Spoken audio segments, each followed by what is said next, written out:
इस वक्त आलमी सतह पर भारत की रुसवाई का सिलसिला जारी व सारी है। पहले डोनाल्ड ट्रंप को माई बाप बनाया, फिर दिल पर पत्थर रखकर जब डोनाल्ड ट्रंप ने लात मारी, डोनाल्ड ट्रंप ने ठोकर मारी और उठाकर नरेंद्र मोदी को बाहर फेंका, तो दिल पे पत्थर रख के नरेंद्र मोदी की सरकार चीन के आगे लेट गई। नरेंद्र मोदी के नए माई बाप शी जिनपिंग को बनाने की कोशिश का आगाज कर दिया। सदर शी जिनपिंग की सूरत में मिल जाए। बिस्मिल्लाहिर्रहमानिर्रहीम, अस्सलाम वालेकुम। मैं हूं मखदूम शहाबुद्दीन। इस वक्त आलमी सतह पर भारत की रुसवाई का सिलसिला जारी व सारी है।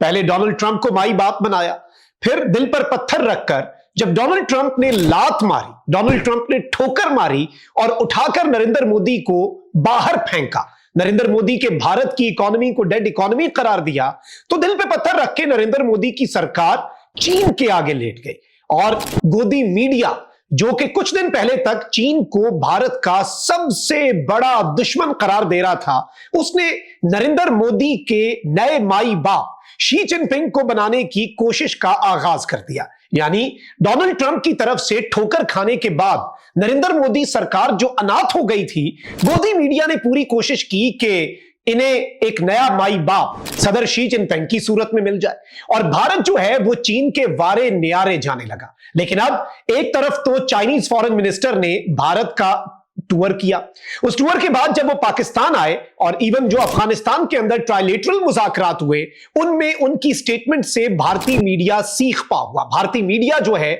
उसके औसान खता हो गए कि चाइनीज फॉरेन मिनिस्टर ने इस तरह की स्टेटमेंट्स दी हैं कि जी हमसाया डिप्लोमेसी में तो पाकिस्तान हमारी पहली प्रेफरेंस था, है और हमेशा रहेगा। फिर उससे भी ज्यादा जो भारत के लिए परेशान कुन बात थी वो ये थी कि चाइनीज फॉरेन मिनिस्टर जाकर मिले पाकिस्तान के army chief field marshal Asim Munir से। अब इसमें भारत के लिए क्या परेशान कुन बात है? भारत के लिए परेशान कुन बात यह है कि जब भी चाइना और पाकिस्तान की मिलिट्रीज के लेवल पर या फिर डिफेंस कॉपरेशन के अंदर कोई चीज होती है तो उसका डायरेक्ट इंपैक्ट भारत पे पड़ता है। मई 2025 की जंग में आप देख चुके। लेकिन इसके बावजूद भारत ने अपनी कोशिश तर्क नहीं की। भारत ने कहा कि बेशक जो एससीओ का डिफेंस मिनिस्टर्स का समिट हुआ था बीजिंग में, उसमें बेशक हम मुंह की खाकर वापस आए। राजनाथ सिंह ने वहां पर साइन करने से भी इनकार कर दिया और चाइना की तरफ से हम ठुकराए गए। उसके बावजूद नरेंद्र मोदी जो है वो एससीओ समिट में शिरकत के लिए चीन जाएगा। और जो 5 साल पहले भारत और चीन के दरमियान लाइन ऑफ एक्चुअल कंट्रोल पर जंग हुई, जिसमें भारत ने अपने इलाके खोए, उस जंग के बाद भारत ने चाइनीज ऐप्स के ऊपर पाबंदियां लगाई। उसके बाद भारत ने चाइनीज सिटीजन्स जो हैं उनके ऊपर वीजा बैन लगा दिया। अब भारत जो है वो एकतरफा तौर पर वीजा बैन भी हटा चुका है।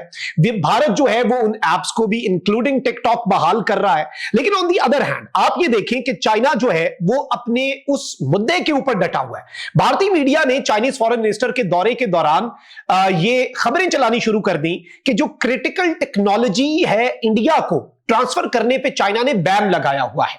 भारतीय मीडिया ने कहा कि यह बैन हट चुका है। उसके बाद चाइना ने बाज़ाब्ता तौर पर कहा कि भाई ऐसी तो कोई बात ही नहीं हुई, यानी गोदी मीडिया को एक मर्तबा फिर झूठा करार दिया।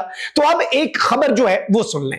China has extended ban on transfer of critical technology to India. जो इंडिया के ऊपर क्रिटिकल टेक्नोलॉजी ट्रांसफर का चाइना ने बैन लगाया हुआ है, उस बैन को चाइना ने एक्सटेंड कर दिया है। यानी इंडिया अपने सारे मूव्स उसी तरीके से कर रहा है। इंडिया जो है वो चाइना को राम करने की कोशिश कर रहा है। लेकिन चाइना जो कि इंडिया की खसलत से वाकिफ है कि भाई ये वही भारत है ना जो वेस्ट के आगे पिछले 10 साल से चाइना को करने का मंजन बेच के वेस्ट का लाडला बना हुआ था।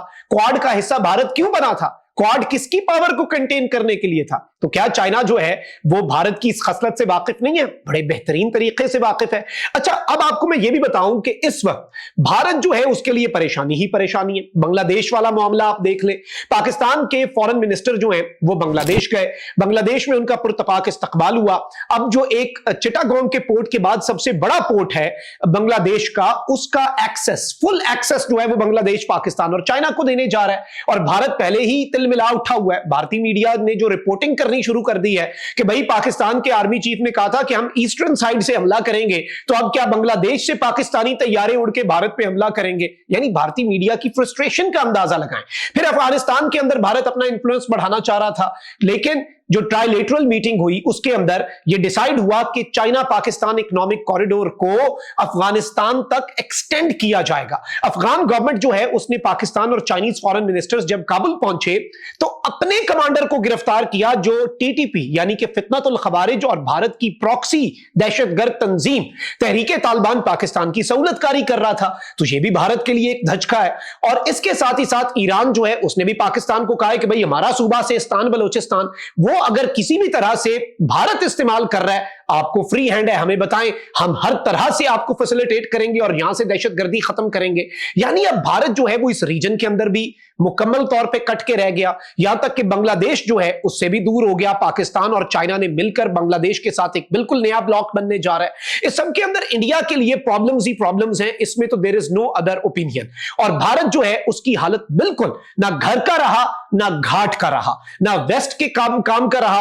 और इस रीजन के अंदर पाकिस्तान और चाइना भारत की खसलत से बखूबी वाकिफ है।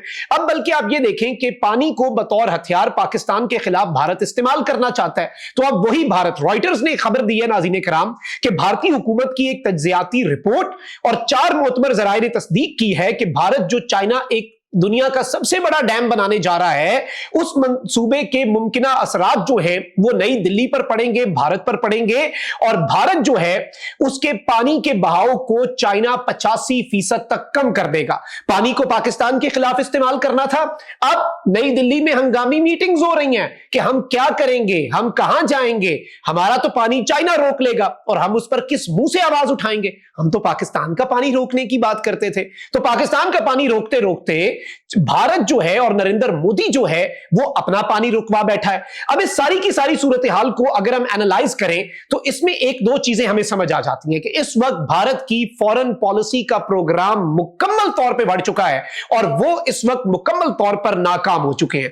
पाकिस्तान ना सिर्फ वेस्ट में बल्कि इस रीजन के अंदर एक लीडर के तौर पर उभर कर सामने आया। और वैसे भी ये याद रखिएगा कि ताकत जो होती है ना, पावर अट्रैक्ट्स पावर। पाकिस्तान ने अपनी ताकत दिखाई, पाकिस्तान ने अपने मसल्स दिखाए मई 2025 की जंग में और अब पूरी दुनिया रिगार्ड कर रही है। यानी ना अमेरिका को मसला है कि हमारे चाइना के साथ अच्छे ताल्लुकात हैं, ना चाइना को मसला है कि हमारे अमेरिका के साथ अच्छे ताल्लुकात हैं। भारत जो है उसे तो अमेरिका सांस नहीं लेने दे रहा, भारत के ऊपर टैरिफ्स लग रहे हैं रशिया के वाले मामले की वजह से। तो इस वक्त इंडिया एक बड़ी ही डिफिकल्ट सी सिचुएशन के अंदर आकर फंस चुका है। On the other hand India का जो नेटवर्क है बिलखुसूस BLA फितनतुल हिंदुस्तान, जिसे अमेरिका ने फॉरेन टेररिस्ट ऑर्गेनाइजेशन डिक्लेयर किया है, उसके बाद अब ये जो बर्तानिया, स्विट्जरलैंड और यूरोप के अंदर BLA के सिंपथाइजर दहशतगर्द बैठे हुए हैं भारत की फंडिंग पे, अब उनके ऊपर भी शिकंजा कसा जाएगा क्योंकि अब ये इंटरनेशनली डेजिग्नेटेड टेररिस्ट जो हैं उनके स्पोक्स पर्सन है। इसके साथ ही साथ अब पूरे पाकिस्तान के अंदर इनके नेटवर्क को बस्ट किया जा रहा है। अब आप एक एग्जांपल ही ले लें कि कराची के अंदर जो पूरा रॉ का सेफ हाउस पकड़ा गया, पूरा नेटवर्क बस्ट किया गया, उसके साथ ही साथ मस्तूम के अंदर 7 फितनतुल हिंदुस्तान की भारतीय प्रॉक्सी, 7 दहशतगर्द जो हैं they have been dispatch to help. On the other hand जो बोलान के संगलाख पहाड़ है, जहां पर ना कोई रोड जाता है, जहां पर ना मोबाइल फोन के सिग्नल्स हैं, जहां पर ये BLA के दहशतगर्द भारत की ईमा पर पनाह लेकर बैठे होते हैं, अब वहां पर अटैक गनशिप हेलीकॉप्टर से SSG कमांडोज जाते हैं और जाकर इन्हें ठोक के आते हैं। एक बड़ी कार्रवाई हुई है नाज़रीन किराम मच बलोचिस्तान के अंदर और वहां पर पाकिस्तान आर्मी जो है उसने मेजर स्ट्राइक्स जो हैं वो कंडक्ट की हैं BLA फितनतुल हिंदुस्तान के हाइडआउट्स पर। और इस बड़ी कार्रवाई के अंदर 25 से 30 भारतीय प्रॉक्सीज जो है they have been dispatch to help. यानी इंडिया जो है वो एक तरफ तो डायरेक्टली पाकिस्तान के साथ पंगा लेके बुरे तरीके से नाकाम हुआ और अब इंडिया की जो प्रॉक्सीज हैं, जो इंडिया के दहशतगर्दी के आलाकार है, जो ट्रांसनेशनल टेररिज्म इंडिया कर रहा है, जो स्टेट स्पॉन्सर ऑफ टेररिज्म बना हुआ है, TTP और BLA का सरपरस्ते आला बना हुआ है, वो भारत अब इधर से भी मुंह की खाएगा क्योंकि इनकी प्रॉक्सीज के खत्म होने का भी वक्त हुआ चाहता है। अल्लाह निगहबान, पाकिस्तान जिंदाबाद।